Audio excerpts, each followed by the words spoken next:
Hey everyone, welcome to Zon Canada. I'm your host, Jesse Betteridge. This is, of course, a podcast exploring the connections between anime and Canadian media. And in this episode, we're going to be looking at another anime that has had a specific or significant cultural impact in Canada. And the title we're talking about today is Ulysses 31. If you're more familiar with titles that have been broadcast in English in Canada, you might not have heard of this one because I don't believe the English dub ever aired anywhere up here. But of course, it was a fairly big title on Radio Canada in French back in the 1980s. And joining me today, I have two guests to discuss this further. First, I'd like to welcome back to the show yet again Mike Toole, who I think used to work for Anime Jump or something. Oh yeah, that was my website from way back in the day, back in the late 90s and 2000s. All of my email accounts and a whole bunch of stuff, still have the Anime Jump moniker because I can't let go of these things. But hey, thanks for having me back. And I would like to say, after last night's World Cup qualifying soccer match, it's not Zanen Canada, more like Sasuga Canada, because your guys came down to the U.S. and you matched us. You held us to a draw. Yeah. A very good result for Canada. A great team, and it's concerning for us. We were expected to do better. It's okay. But, yeah, thanks for having me back. Yeah. And joining us for the first time is Etienne. He does the webcomic Frivolous. Yeah, right? Frivolous. Yeah. So Etienne or Dez, however you want to go by, can you introduce yourself? Well, yeah. Well, my name is Dez, Etienne Dez for short. I'm a webcomic artist, like you just said, and I'm a French Canadian, if you haven't noticed yet by the accent. I've always been a big anime fan since the 1980s because I grew up with that stuff. I guess we were very, very lucky in French Canada to grow up with a lot of anime on Radio Canada and TV at the time that mostly came from France and really defined my generation, I guess. Like all of the kids my age grew up with those shows, and we've always been, I feel like we've always been more, how should I say that? Like more attuned to Japanese pop culture than our English speaking peers because of that. Like we had a head start when it came to Japanese animation, right? Yeah, exactly. There was just such a strong foundation for it. In France and Quebec. And, there was so much stuff that was dubbed in Montreal as well. And, a lot of, especially the stuff on Radio Canada, you could watch it all across the country, but obviously if you didn't speak French. Yeah, but if you didn't speak French or you weren't one of those kids whose parents made them watch French television just so they could absorb French for, whatever reason. Because that is a thing. It was probably overlooked a lot of the time, and that's really too bad. And I want to try and restore that narrative and kind of bring the pieces together for English and French speaking Canada. Ulysses 31. I don't think it's something that reran too often into the 90s, but it was a fairly significant title in the 1980s. It was a France-Japan co-production that re-envisioned Greek mythology as disco space adventures set in the 31st century. It definitely wasn't the first France-Japan co-production. It was the first half-hour production from DiC, and it was a co-production between that company and Tokyo Movie Shinsha. And also notable, I think it must be the only cartoon I can think of where the main character has a full beard. I've been trying to think of something else. It's funny you should bring that because I remember that when I was a kid, I didn't like that at all. In the first episode. Yeah. Yep. I couldn't. It took some getting used to. I was a little boy and I wanted the little boy character to be the main character, but no, it was his dad, and it was why he was there. Weird. It felt weird to me at the time. It is odd because I'm trying to think of other, even in adult targeted animation, how many shows have a character just with a full beard like that? I mean, there's Papa Smurf. The closest I can think of in terms of an action cartoon that we might have seen in North America is Johnny Quest. Because his father, Dr. Quest, had the beard, but of course his father wasn't the main character; it was Johnny. But that was definitely something that struck me as unusual about Ulysses 31. It's like, oh, okay, so the main character, the hero, is like Dad. We're watching the adventures of Dad. Adventures of Dad, yeah. Yeah. It actually it's quite a striking thing about it, and it sets it apart. And as Etienne mentioned, it's I mean, I think they usually avoid that kind of thing because they think that kids might find that off-putting, and like maybe that's true. That could very well be true. Mr. T had his own cartoon, but I think that's kind of maybe kind of an exception. Doesn't count. That's a special case. Mr. T is a superhero. Yeah. Also, like, we did get Mr. T on French Canadian TV, and we didn't get Johnny Quest, and sometimes I wonder what the priorities of these people were. It's interesting. Yeah, I mean, like, at that time, Mr. T was it was fresh and new, so. Yeah, but the show was so bad. Yeah, I think there was more of a pipeline for the Filmation stuff. Because I was actually reading the Ulysses is the same voice actor as Flash Gordon did in the Filmation Flash Gordon series, so there may have been a little more direct access there. I'm not sure, but yeah. Anyway, Ulysses 31. Well, the premise is built right into the opening credits. Ulysses is captain of the spaceship Odyssey, and he has to save a bunch of enslaved children. In doing so, he destroys a giant metal cyclops, but unbeknownst to him, this defies the will of the ancient Greek gods who are just out there in space now. And they froze his crew in suspended animation and forced Ulysses to wander the galaxy, facing multiple trials from cosmic versions of these Greek mythological figures until he's able to find the kingdom of Hades, which will apparently be the key to his escape from this endless journey. And they just explain the whole premise in the theme song. I'll probably just drop that in right here. It is the 31st century. Ulysses killed the giant Cyclops when he rescued the children and his son Telemachus. But the ancient gods of Olympus are angry and threaten a terrible revenge. Mortals, you defy the gods? I sentence you to travel among unknown stars until you find the kingdom of Hades. Your bodies will stay as lifeless as stone. Ulysses, the way back to Earth has been wiped from my memory. Father! Oh, Father! You are alive, my son. And you know what? I'll probably just drop the whole theme song in right here as well, because it absolutely slams. It's so great.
It's what a lot of people remember about the show. And what's interesting is that theme song it's the same song in French, in English. It's the same melody. And so it's very familiar to a lot of people. Yeah. I don't think I've ever heard the English version.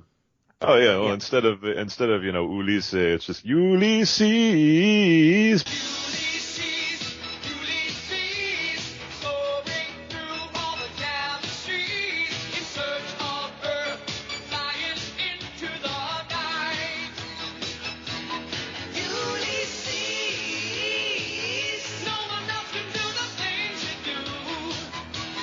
But yeah, it's a very kind of progressive rock, kind of ELO sort That's of usual. thing. Usually they always change the songs in every version, like Japanese, English, and French is always different. Yeah.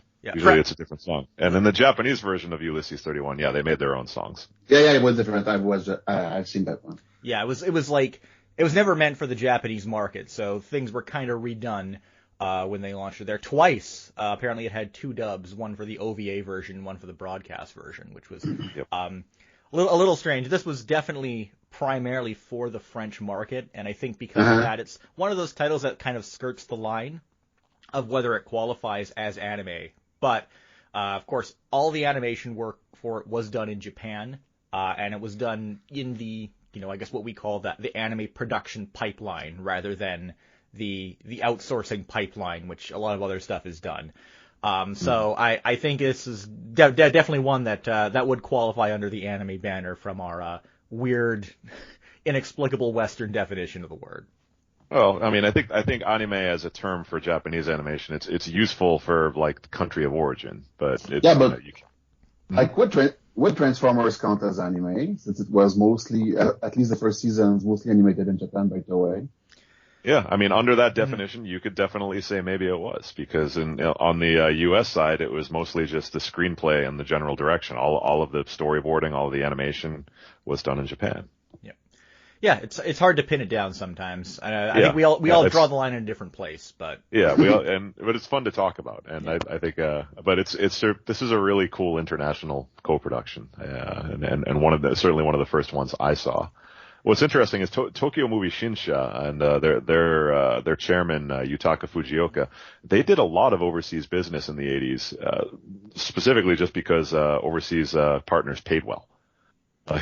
Just like he recognized really early the importance of either subcontracting with an overseas partner to get good money, which they frequently did for Disney. Like a lot of the Disney afternoon cartoons had TMS doing animation for them, or owning a piece of the action. Like they made their own cartoon for the West called Galaxy High in the mid 80s. Yeah, but, I'm not sure what the driving force behind that was exactly, but they were definitely at the forefront of, making Western productions, working with Western partners, and just making an international name for themselves. But we'll get into that a little bit later. Oh, you have to understand, one of the interesting things about Ulysses 31 that's fascinated a lot of people over the years is the music. And in fact, there are 3 separate theme songs that they tried to create, Denny Crockett and Ike Egan, and 2 of them were not used for the television show. One of them is straight up disco, and it's really catchy, but it's got that disco beat. It's like Ulysses, go into space. Yeah, they did. Yeah, those are floating around on YouTube. Yeah, and there's a girl. There's like, yeah, in France they had 2 different openings. Like really? I didn't know that. In the original era, how do you call that? Like the original run of the show in 1981, I think they had like the song we are familiar with. And when they rebroadcasted it in 83, I would say, they had a totally different song for the show. Like, was it like a Club Dorothée thing where they did a new theme? Might have been. Yeah. So, like they wanted the show to appear a bit new, so they changed the song. But in Quebec, we only got the original one, which is the best if you ask me.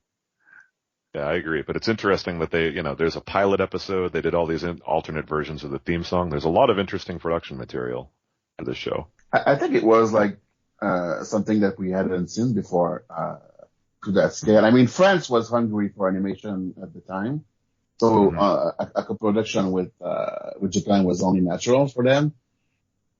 Like I remember, like it was like in this post Star Wars early 80s like exactly feel we had that like we in the French speaking world we were exposed to a show that was called Captain Future and Captain Future, Captain Future and Captain Harlock, and I feel like those 3 shows were like the basis of my childhood in the early 80s. Like those 3 things about cool spaceships and space exploration.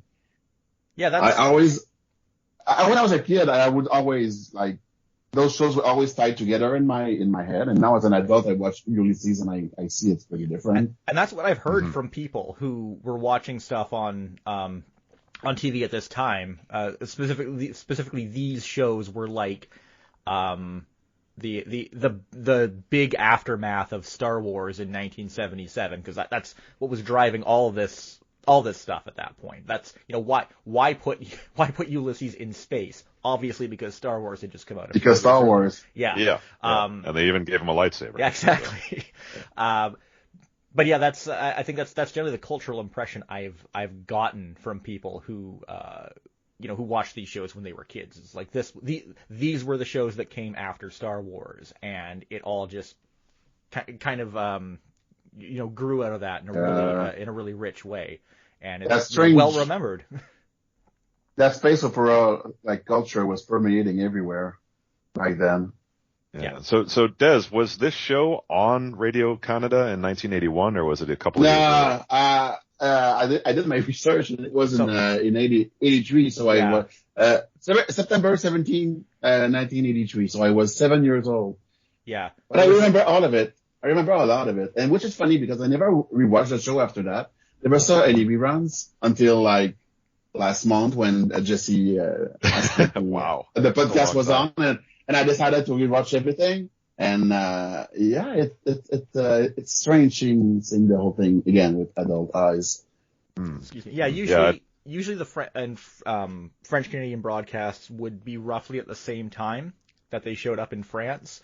Oh, they always had a few years difference. There was a bit of a delay. This started in October 3rd, 1981 in France. And when they were running it there, they actually divided it up into. They did this a lot with shows at that time. They would break it up into 5-minute segments. They would run 5 minutes a day, and then at the end of the week, they would run the full, 25-minute episode that had been built that they had slowly kind of fed out during the week. And I don't think they did anything like that on Radio Canada or any of the French language broadcasters. They would just run the show. But there was about a 2-year infuriating. Yeah, it does. I would have hated that. Yeah. Well, I think it's just that variety show kind of thing. You have to be creative about packaging stuff for kids' television, but that sounds odd to me. Yeah. So you saw it in 1983. That's interesting. I saw Ulysses 31 on American television in 1986. Hey, yeah, 86. I yeah, and it was part of a package that DiC did with a partner, a greeting card company called Kiddio TV, and it was very funny because the segment would start off. It was 3 shows, 90 minutes, and you'd hear this announcer say, "It's time for Kiddio TV with Rainbow Bright, Popples, and Ulysses 31." It's like one of those is not like the other. Not like the others. Yeah, two of them are cute, colorful cartoons for little kids, and then there's the space adventure. And as a kid who definitely liked Star Blazers and Robotech, like Ulysses 31, like I spotted that immediately and had to watch it. And I saw about half of the episodes when they aired. They only ever ran it once on American television, and I never saw it again until it started coming out on DVD in the early 2000s, and that's when I kind of backtracked and watched the rest of the episodes. Yeah, I think you mentioned this before, that if you weren't there to catch it on TV, you missed it, and unfortunately, it seems like you did miss a lot of it. But there was a lot of shows like that, right? Yeah. I mean, like definitely. Blink and you miss Captain it. Captain Harlock was one of the biggest 80s animated shows here in Quebec, and it was virtually unknown in the U.S., right? Yeah, that was another show where not only was it only really aired once. They kind of stuck it together with the Queen Millennia animation. Yeah, they robotexed it with something else. Yeah, and it's like it's hard to watch. It doesn't make a lot of sense. There's too much narration. The characters have odd names, and it's like I absolutely love Captain Harlock. It's one of my favorite characters. But like even as a kid who was crazy for Star Blazers, I had a hard time watching the American version. They didn't do a good job. Yeah, unless you were lucky to get those UHF broadcasts of the subtitled version. Right. Yeah, but that's a different thing. Yeah. And in the French world, we didn't get Star Blazers. Sometimes I wonder why they translate one series and not the other. One of the biggest shows at the time was Grandizer, UFO Robo Grandizer, on a guy. But we never got the 2 Mazinger shows before that. So for most French people, Mazinger is just like a cheap knockoff of Grandizer, and he's not. He's like the original of Goldrake. Yeah, it's the Goldrake, if anything, it's the weakest of the 3 of those 3 shows, in my opinion.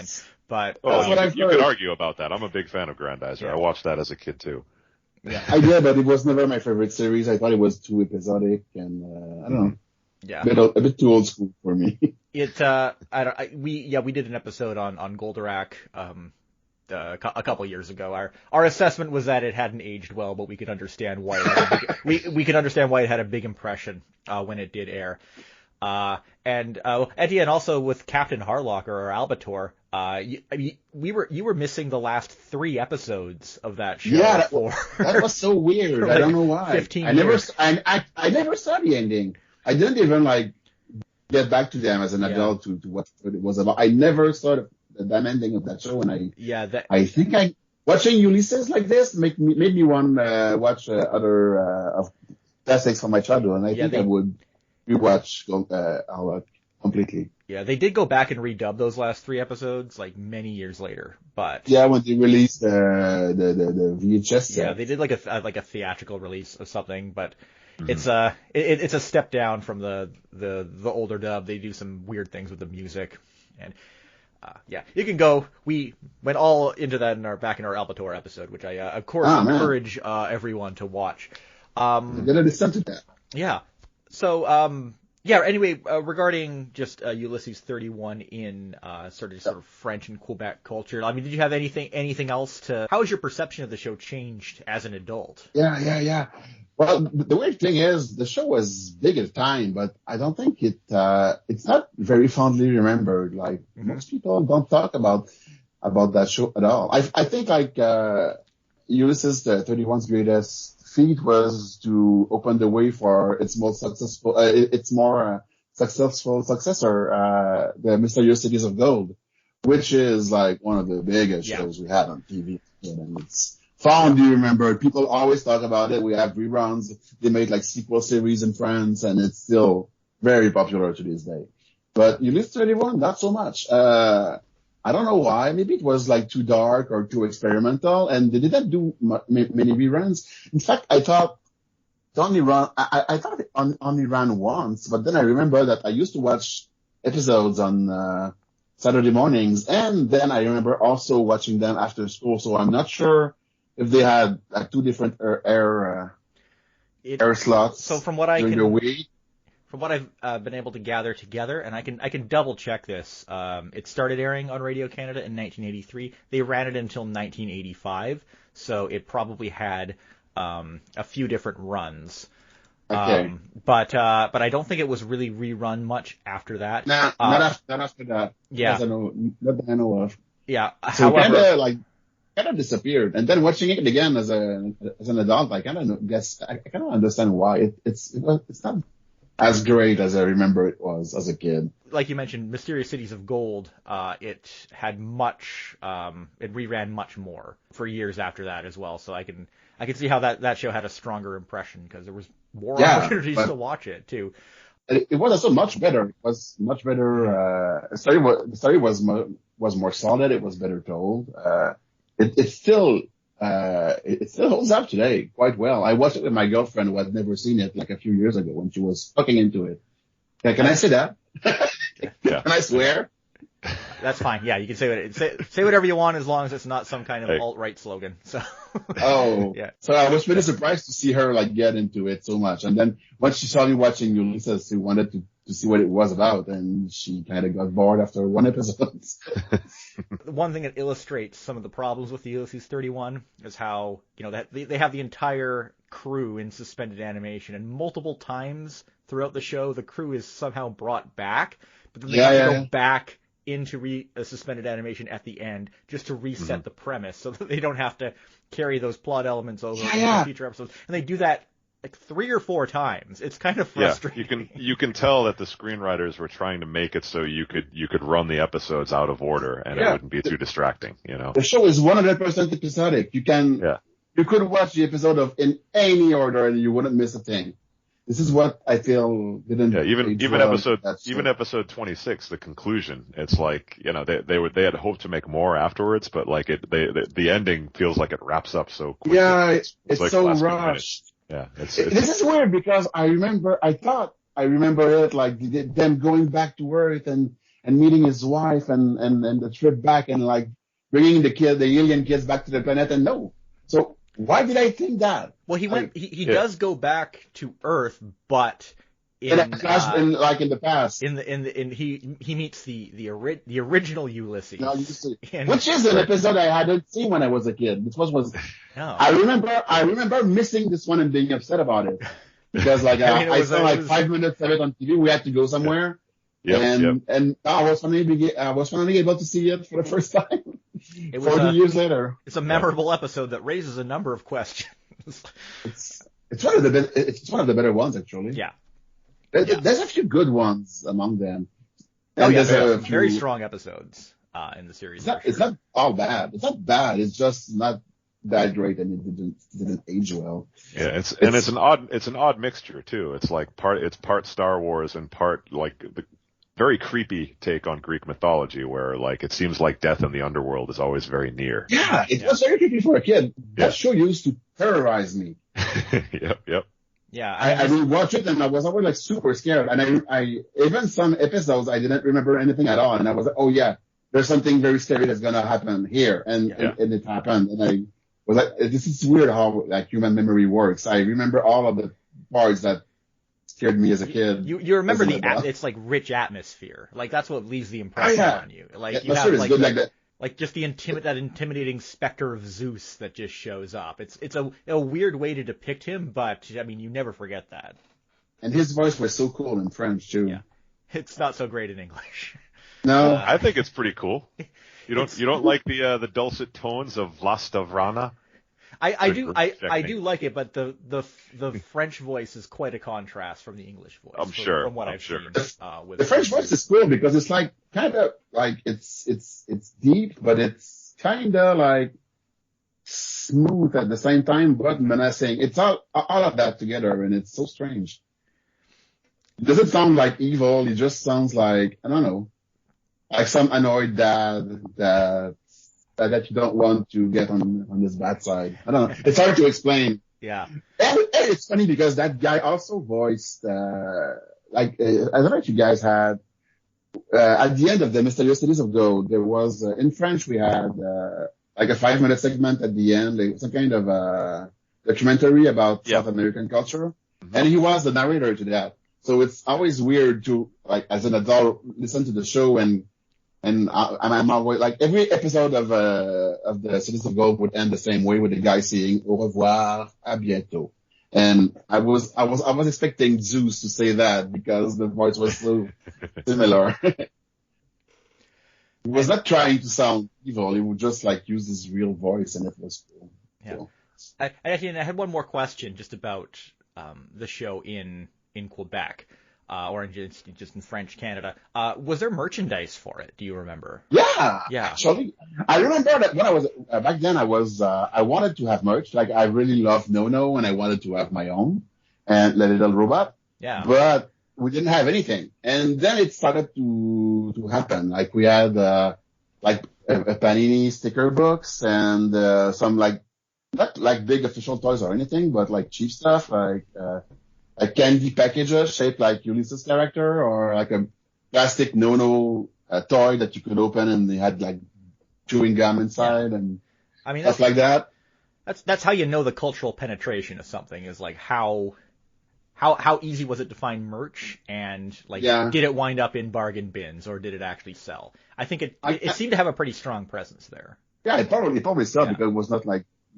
We didn't have any official toys like Saw that Toys R Us or anything, but like cheap trinkets that we could find, and I remember like being pretty excited about it. Yeah. Like I wanted to collect all of those things. Oh, and the funny thing, I used to watch the show. We had a black and white TV at the time. My parents were pretty kind of poor, so I had no idea that the little girl was blue until I got like that sticker album. Oh yeah. And I saw her on the top, and I was like, what? She's blue? That's so weird. Yeah. I didn't know at all. Yeah, TV was such a big had such a big impact on me. That was just one little note about just the cast. That character Themis, they don't like she's named after a figure of Greek mythology in the French version, but not the English version. She's just Yumi, the English dub. That was a Japanese name I saw, right? Yeah. That was I thought that was a weird choice. Yeah, instead of Temis and Numayu, it's Yumi and Numenor. Numenor. Yeah. Well, I mean, you're gonna expect to have some name changes. Some changes, yeah. Always. So you mentioned Nono, Nono, of course, is the little toy robot that Ulysses gives to Telemachus for his birthday in the first episode, and he's a character that people seem to complain about a lot on, at least on the internet. But I don't know. I thought he was a good addition to the show. He actually doesn't stick out like a sore thumb like these more cartoony comic relief characters might in other shows. He feels like he fits in with his surroundings, which I think that's pretty notable. But he did seem like he was a pretty popular character. I think they released like some album tracks that were specifically about him. There was a lot of merch of Mono. I listened to that album in French. We had like a record of a bunch of Ulysses song, and they had a bunch of specific songs that didn't exist in the show, and the Nono one was my favorite. He was my favorite character when I was a kid. I really loved him. Yeah. And now, as an adult, I'm watching the show, and he kind of gets on my nerve, but he's not that bad. Yeah. Because he does stuff. He helps. Yeah. Yeah. And as I mentioned to you guys earlier, they do some weird perverted jokes with him, later on in the series. He's always like reaching into his little crotch bucket and pulling out screws and nails. And they give him very sexual expressions on his face when he does that too, which I made sure to screen cap a couple of those. I thought that was pretty funny. I was too much of a naive kid to notice any of that. Oh well, that's the point. Yeah, I never noticed that myself. It was just you, Jesse. Yeah. Yeah. Well, it's I gotta bring something unique to this. Anyway, I think we should probably cover the production history for Ulysses 31 Absolutely. a little bit. It's really interesting. So the story of Ulysses 31, of course, starts with Homer, the author of the Odyssey, who I should point out on Anime News Network, he is listed as original creator. In all capital letters. Unfortunately, he's not listed that way in the actual credits for the show. But I thought it was kind of amusing that someone added that in. But of course, if we're talking about the cartoon specifically, the story starts with Jean Chalopin, who was a young French writer with some pretty big creative ambitions. Mike, you might have to jump in and correct me on some things because you probably know more about this. But he started his own marketing company in 1968 when he was only 18. The company was called OGAP, and so apparently it specialized in just doing advertising leaflets for local organizations, and he had got some money from a French daily called the New Republic. Very interesting beginnings for a company that would become like this dominating force in children's television all throughout the 1980s and a lot of the 90s. I don't know that much about Jean Chalopin. What I can tell you about him is that it was my understanding that the reason Ulysses looks the way he does with the long hair and the beard is because that's what Jean Chalopin looked like. Yeah. In 1980. He might have been pretty impressive to Japanese people. Yeah, I didn't clue in on that, but you're right. He does kind of look like Jean Chalopin from that period. But yeah, anyway, from this small advertising company, they got it quickly became a production division of RTL, Radio Television Luxembourg, and then from there they grew into DiC Audiovisual, and DiC stands for Diffusion Information Communications. If you weren't aware, that was in 1971 when that change happened. Chalopin brought his old friend animator Bernard Desris on board around that time. They started producing animated shorts. And this also led to them making 2 short programs for television. I don't know if either of you know much about them. There was Crow and Bronto and Archibald the Magic Dog. Don't remember those at all. Yeah. Archibald the Magic Dog seemed kind of weird. It's about this magician who turns himself into a dog, but he can't figure out how to turn himself back. So he just winds up giving these like educational lessons to this kid. It's a very weird concept. I should look into that a little more. But they're fairly obscure shows, and I don't think they really have shown up much since their original broadcasts in France. I don't think they even showed up in French Canada at all. I don't remember any of that, so I guess not. Maybe, but no, it doesn't seem to be the case at all. Yeah. Well, anyway, the DiC's ambition started shifting more towards television animation in the late 70s, I'm going off of some French translated stuff here, so I'm not sure if this is exactly how it played out, but they opened themselves up to doing subcontracting with Japanese animation studios. I read that they actually opened a branch for DiC in Japan, but obviously they would have had to have some kind of physical presence there to get things moving. I don't know if they had an actual branch there or if they were just still operating out of France and traveling back and forth. I'd believe that they had a branch there just because in co-productions like that, like I've heard anecdotes from Japanese animators about how French staff would be there at the studio with them working on materials. Yeah, and I mean, French animators already had a presence there. There had already been co-productions like Ohm the White Dolphin, which was going back in 1972. I remember that one. Yeah. And the guy who directed Ohm the White Dolphin, René Borg, he did the pilot for Ulysses 31, where, I don't know, that pilot is floating around online because it was never really finished, and it looks a lot different from the final show. And Ulysses is even, his hair and beard are even bigger in that version. And René Borg was apparently working in Japan, and he actually directed the animation for that original pilot. Is that correct, Mike? Do you happen to know? Yeah, I didn't know that about the pilot myself. Yeah. What I know about the pilot is that's when they brought on the character designers, Shingo Araki and Michi Himeno, who of course are very famous for works like Saint Seiya. And I always thought that like the pilot, the adults looked a little bit more Western. The kids looked very anime to me. Yes, yeah.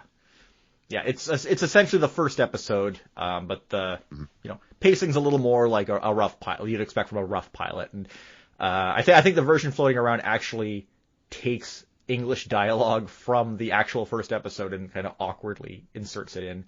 There might be a better version around. I'm not too sure. Yeah, it was only, as to my understanding, that pilot was only ever released as like an extra on a VHS release in Japan. Yeah. Kind of similar to what happened with Lupin the Eighth, which was another project that TMS and DiC was supposed to come out of this collaboration that they had because when DiC set up their operation in France, the first studio they worked with was Tokyo Movie Shinsha, and it would make sense that TMS would want to bring Lupin of all their titles to more of a global audience because it had already been such a big hit in Italy and a couple of other countries in Europe. And that was definitely an interesting looking project they had going with Lupin the Eighth. But unfortunately, it fell apart. Can you guys believe? Can you guys believe they wanted to set Lupin in space? Oh, sure. Again, I believe it. Another space show? Why? Because Star Wars. Yeah. Because everything had to be in space. Yeah, but Lupin of all things. That made no sense. Yeah, I mean, the J9 series, that was already a thing at that point, wasn't it? Yeah. The first Breyger, I think that was 81 or 82. So yeah. So I mean, there had already been similar things done with Ulysses 31. Basically, the way the arrangement worked was that most of the French animators, primarily Bernard Ayres and other people at DiC, would develop the concept art and do the writing for the show, whereas pretty much all the animation was done by TMS from the ground up. The original concept for Ulysses 31 came from Jean Chalopin himself, as well as Nina Wallmark. So Nina Wallmark, she didn't really primarily work very much in television writing. I think she was usually more focused on academic stuff a lot of the time, but I think she was more the creative force behind kind of this show and this whole take on Ulysses. Notably, she would go on to do Spartacus and the Sun Beneath This. Yep. Yeah. I was gonna bring that, which is very Ulysses-like. Yeah. So that was another. I don't think that one was a co-production between France and Japan, or was it just a France? It was only French. It was all French. Yeah, all France animated. Yeah. And they have like that segment with the pangolins dancing that they play constantly. Yeah. Yep. I used to love that show when I was a kid. Like I really did. And I tried to rewatch some of it, and it looks like crap. It's terrible. Yeah. Spartacus and the Sun Beneath the Sea. Sorry, I didn't say the full title. What's the it has a more interesting title in French though. It was the Les Mondes Engloutis, like the underground world or something like that. The engulfed world is engulfed world. Yeah, that's how I see it translated. That's interesting. Yeah. It's a neat show. My understanding is it's well written, but the visuals are kind of a little weaker, and it really relies on reused animation and reused segments a lot. But I think I was on Nickelodeon in the States as well. But I didn't know it existed in the English world at all. Yeah. English speaking world. Not in English Canada, but it did air in the US. Yeah. Both Spartacus and Mysterious Cities of Gold are very well remembered in the US because they both ran on Nickelodeon right when Nickelodeon was getting popular in the mid 80s. Oh, I didn't even know Nickelodeon existed back then. Yeah. Yeah. It started in the early 80s, and I think it was 85 or 86 when those shows were on it, and that's when I was a kid, and I sure watched them. Yeah. I've debated whether I want to do... I would like to do an episode on Mysterious Cities of Gold, but I find it a little awkward to approach because it aired on television in French Canada and the United States, but not English Canada. But not English. Like, how do I approach that? That's a little weird. How can we express this in Japanese? Possibly Zanen Canada. Ah, yeah. I wanted to segue about to talk about like the pilot. Have you guys seen it? The Ulysses 31. Yeah. Are you supposed to? Yeah, it's on. You can find it on YouTube, and like Jesse said, there's a version that like awkwardly synchronizes the English dub of the first episode to footage from the pilot because they are very similar. I watched it like 2 days ago for the first time, and I was amazed how much more anime everything looks. Yeah. And also the mechanical designs are really simplified. Like the main ship is a lot more basic looking. Yeah. Yeah. It's interesting with the design of the Odyssey. It was actually, it looked much different in the pilot compared to the final show. The final version is inspired by the logo of the French broadcaster FR3. And if you look at their logo from that time, it actually does look exactly like the ship. Really? Yeah. Mm-hmm. I've always thought it was one of the coolest spaceships. It's a really neat design. And, I mean, both exterior and interior. I especially love the way that it utilizes early CGI. It looks, I think it looks the CGI looks pretty impressive. They're pretty smart about, where to draw the limits of what they do in the CGI, how it appears in the screens, and how it's well integrated, which I thought was, really amazing to see for a show from 1981. That's courtesy of Computer Image of Denver, Colorado. Yeah. All of the mecha designs in the show were made by the Macross guy, right? What's his name? Shoji Kawamori. Yeah, it was made by shows. Yeah, it was Studio Nue, which at the time in 80 and 81 that would have been Kazutaka Miyatake and his protege Kawamori. So like those two would have done all the mecha designs, and also like one of their main artists was Naoyuki Kato, who did like illustrations for science fiction novels. So you could definitely see that kind of touch apparent in the artwork for the mecha too. Like every time there is a close up on the ship, like even today, I'm amazed at all of the details. Yeah, very impressive. Yeah, it catches the eye. Yeah. And it's like he was doing that on anime cells, like hand painting that damn thing and all of the details. And as an artist, I'm very mind blown about that guy's skills. Mm-hmm. Those guys' skills. He was not the one painting the cells, I guess, but yeah, there's a lot of hands in this. Initially, the director for the series was Tadao Nagahama, who was the guy behind the Robot Romance trilogy with Combattler V and Voltes 5 and Deimos.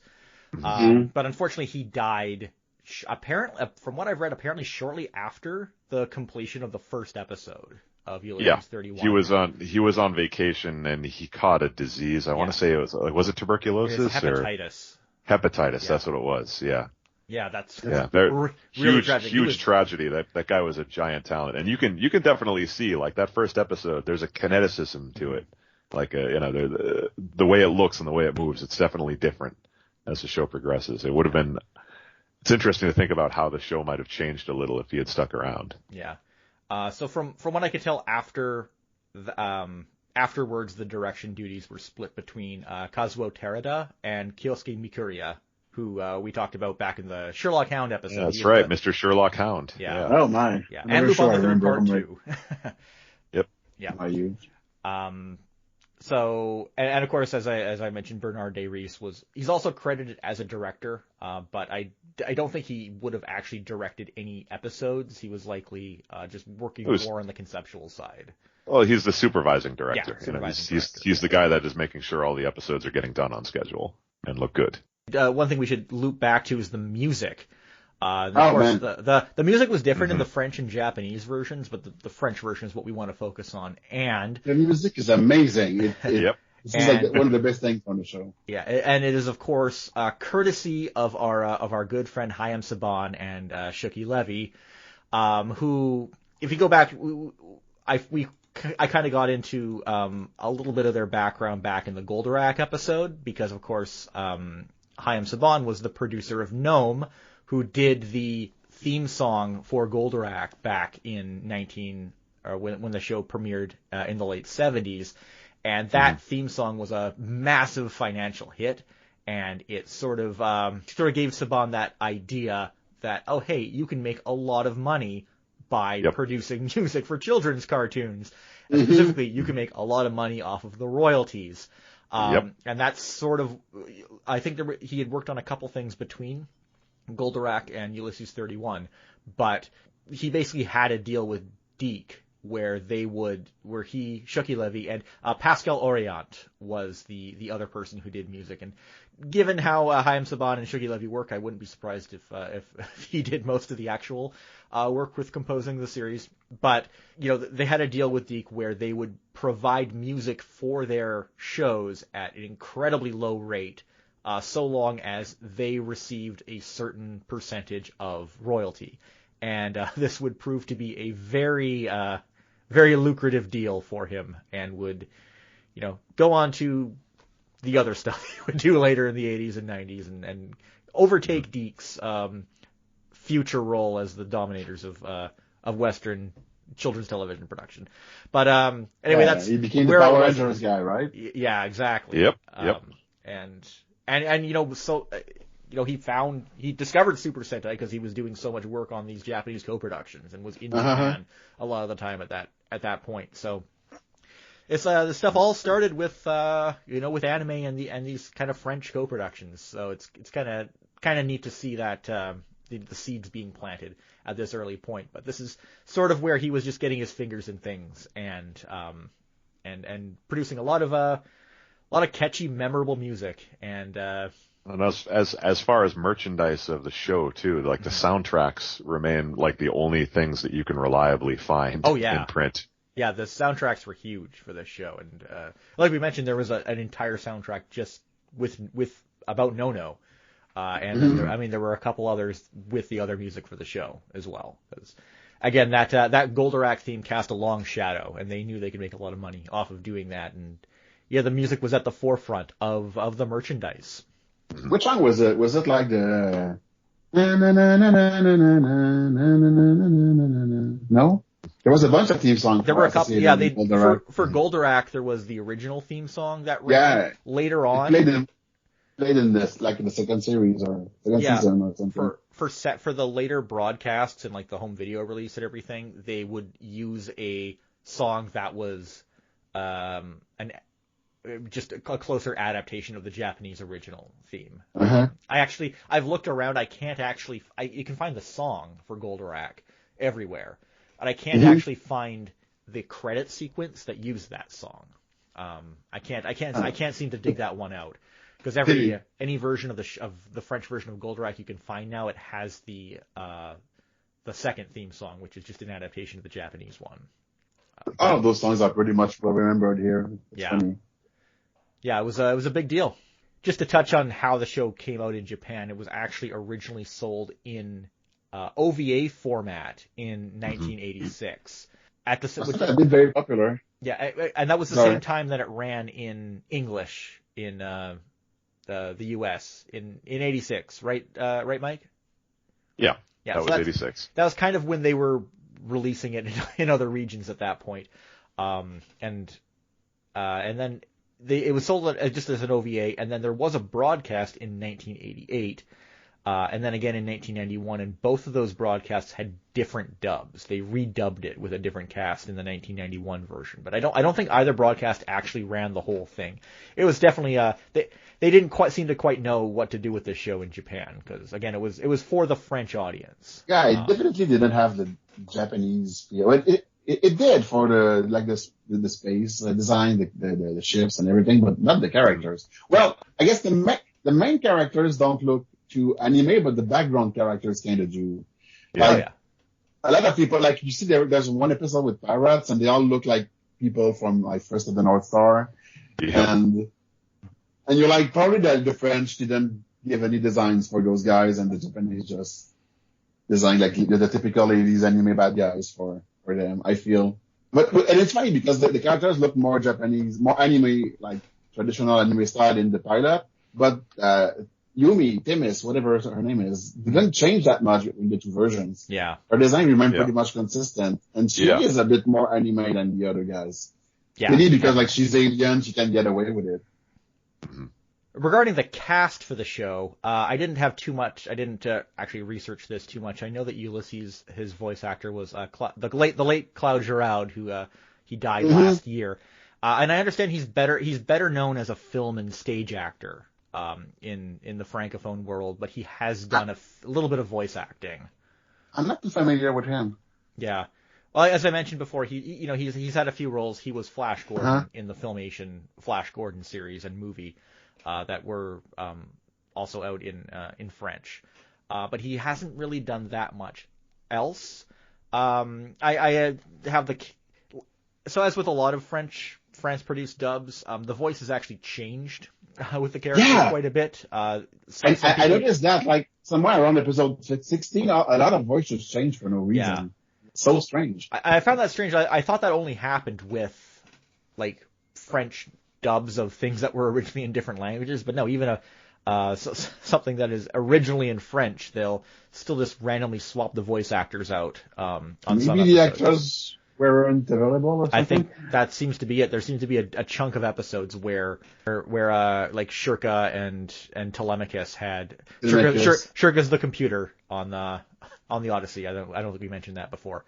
But it's funny because Telemachus in the first episodes is voiced by an actual male kid, and when his voice changes, it becomes the same girl who did Esteban in the Cities of Gold, and exactly. So strange. Telemachus had hearing her speak.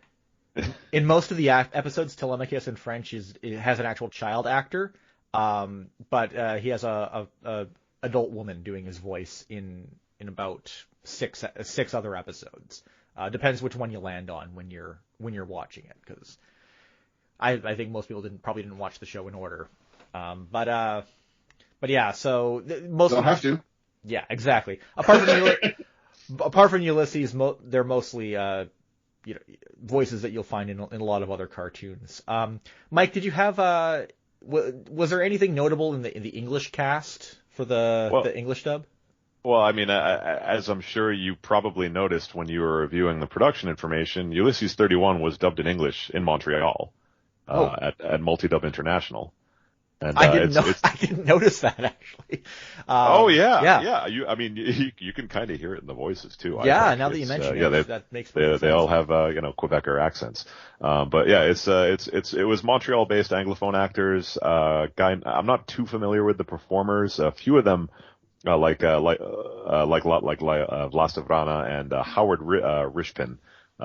They're pretty well known Canadian TV and film actors.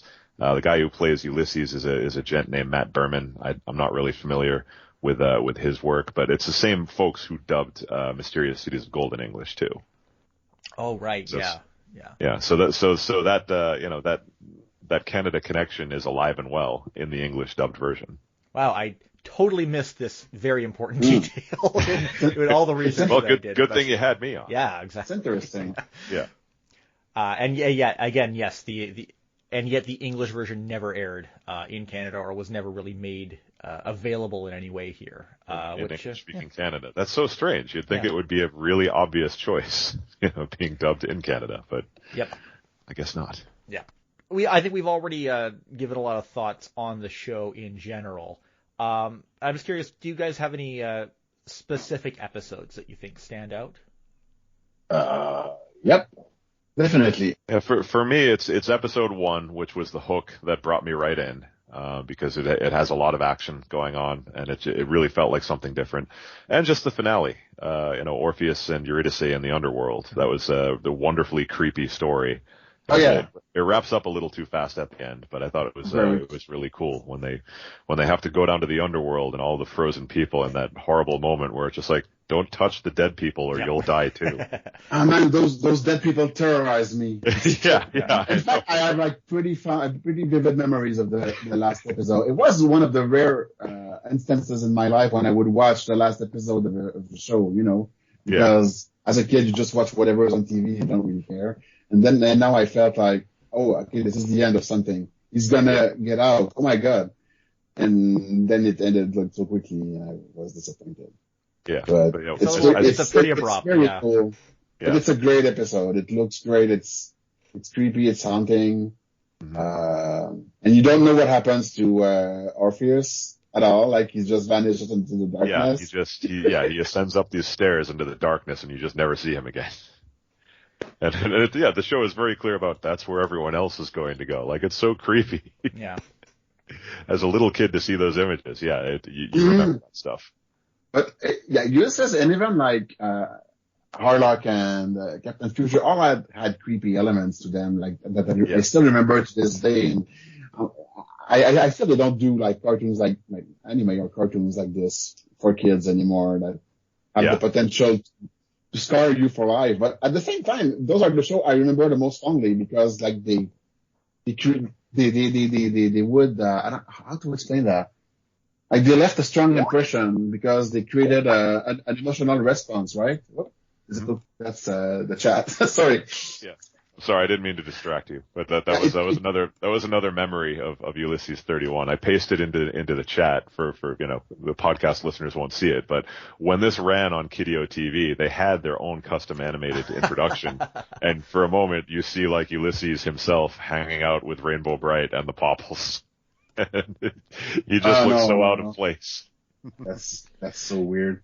Even though the Rainbow Bright cartoon, that was another production with TMS, and that was directed by Osamu Dezaki. He's one of my favorite directors. But yeah, it's a classic.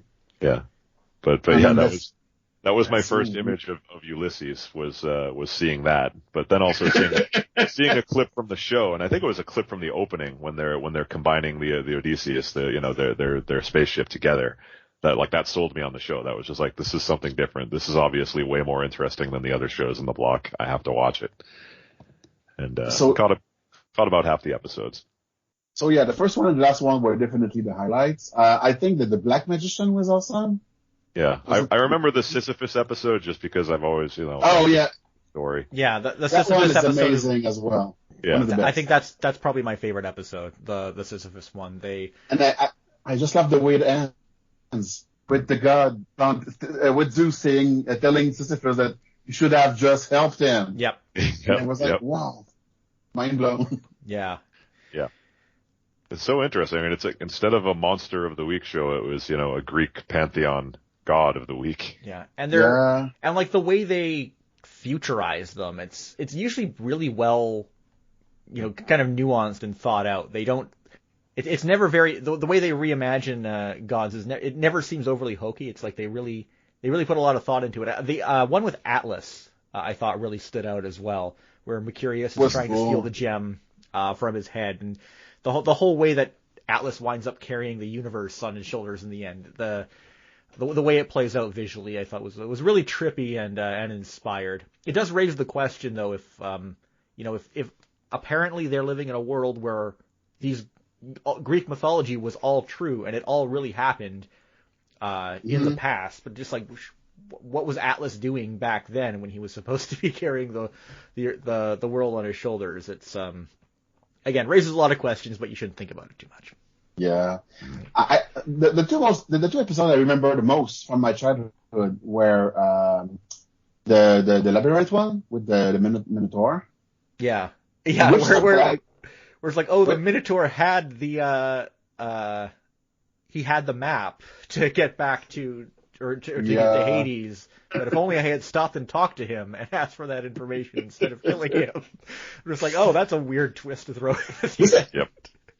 This episode is weird because it starts out strange. Like, you have Ulysses, like, casually chilling with that guy talking about it like starts Oracle like, and it just starts in the middle of something else going on, which is and just he's starting like, the ship. And you're like, oh, this is gonna be a dense episode. You can tell. They're just. He's like, Ulysses, my old friend, and I'm like, what? He's not your friend. You're lost in the parallel universe. You don't know anybody here. Yeah. You can't be friends with that guy. That doesn't work. Doesn't add up at all. Yeah. It doesn't. And in Ulysses' defense, there is no reason for him to think that the Minotaur would have the information he needed. So I think I can let him off the hook for that one. And the other episode I remember the most was the one with the city of robots in space. That one like wrecked me as a little boy. I saw it 2 times and I cried at the end when the robot girl sacrifices herself. The girl no. And even as an adult, when I rewatched it, I got like misty-eyed at the end. I was like, "Wow, man, this is like awakening like an old feeling that's been brewing inside of me for 40 years." Then there's the Sphinx episode with all the cat people. There's so many interesting things happening with this show. Yeah, that one is great as well. Yeah, I love how the Sphinx is not a bad guy. He's like just being mythological and trying to be fair but weird at the same time. Yeah, and I think there's a bunch of good episodes. Yeah, there's just so much just so much out there, so much rich concept work that went into the show, and I think we only really see a fraction of it in the final product. I haven't I don't know if they've released any art books or anything for Ulysses 31, but I'd be really interested in seeing that because I think the final product we got, it was like incredible that they were able to realize it as well as they did, because I don't think they even came close to capturing everything that kind of went into the concept for the show. Yeah, I mean, sorry, go ahead, Des. Go ahead. Well, I was going to say, but what I was going to say about the production design, I think you hit on something important, Jesse. Part of what sold me for Ulysses 31 was the fact that like it was so rich and well designed, it always suggested a larger world, and those are my favorite kinds of stories. The kinds of stories that like what you see on screen is compelling, but also the suggestion that there's all sorts of other interesting things happening that you can't see. Mm-hmm. Exactly. Yeah. But I feel like the episodes are oddly paced. Like there's a lot of long planning through space and a lot of like cockpit discussions. Yeah, the pace is really slow. Yeah. Yeah, and then the main story hook happens and it's resolved in 5 minutes, and it's strange. For a lot of episodes follow these tropes, and I feel it's another reason it didn't age that well. Yeah. And it was originally supposed to be 52 episodes, and I do wonder if they had gotten the full production slate they wanted, if the concept would have run thin by the end. But I think what we got worked out pretty well in that regard. I think we got just enough of a satisfying taste of what they were cooking up with this. Mm-hmm. So to wrap up, I mean, what do you guys think? We touched on this a little bit already, but what do you guys think of the show's legacy? Do you think is this really something that's just forgotten, or do you think this could make a comeback if it shows up on the right kind of streaming service? Or I think it's overdue for a Blu-ray remaster. I think it would look incredible in high definition. Yeah. So I'm curious to know what the holdup there is. You can't even get this show easily on DVD in France. Like all the stuff is out of print. Yeah. Would there be an audience for it? Like I said, it didn't age that well. I feel like people, the new viewers wouldn't be interested in it. I don't think it has a particularly vocal fandom, but I think it's well remembered by the people who saw it on TV at that time, even though it's like exclusively GenXers. But those are people who will buy Blu-rays. So I think it was a very narrow, maybe narrow time frame. Yeah, very narrow group of people actually saw it and enjoyed it. Because it's definitely a show that I'll mention to people who were fans at the same time I was as a kid, and they don't remember it at all. Yeah. But people don't. Yeah, I don't think it's stuck in any kind of complicated legal situation either. It's always been part of the DiC library, which is now owned by WildBrain / DHX or whatever we're calling them now. And I don't think they've even put it out on their own official YouTube channel. It's all on YouTube if you want to watch it in fairly good quality, and they're all unauthorized streams. But that's just what where it's at right now. I don't know why they won't just put it up, but you're not always getting logical decisions with this kind of thing. I guess they feel the interest just isn't there. Yeah. Back to the creepiness factor. I keep bringing that back, but I wanted to say something earlier and I forgot. Oh yeah.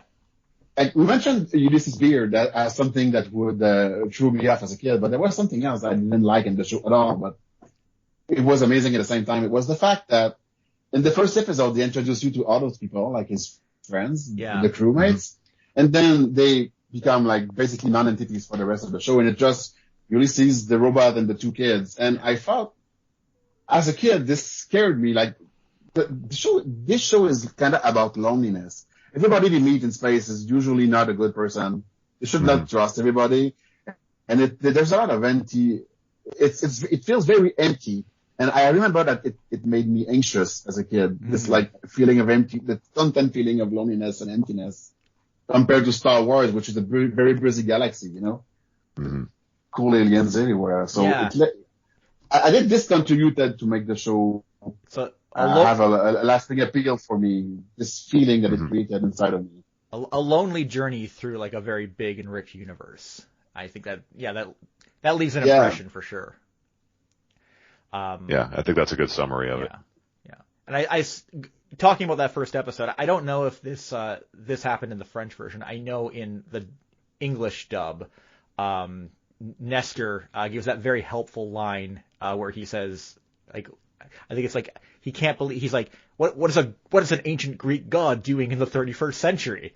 It makes me. I watched the first episode a few times. It makes me laugh every time he helpfly points out the premise.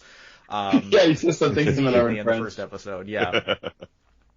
It's a quick way to remember the audience. The characters don't really know about all the weird Greek stuff that's happening. Yeah. Just in case anything was unclear up to that point. All right. Well, I think that just about does it for today. So yeah, thanks for coming on, guys. Mike, can you let people know where you are on social media and on the internet these days? Well, I do most of my posting on Twitter. At Michael Toole is my handle. I still do occasional pieces for Anime News Network. I'm not as active as I used to be writing for that site, and I still do occasional production work for Discotheque Media. My next big project is Project Echo. We're releasing that on Blu-ray in December. Oh my god! Yeah.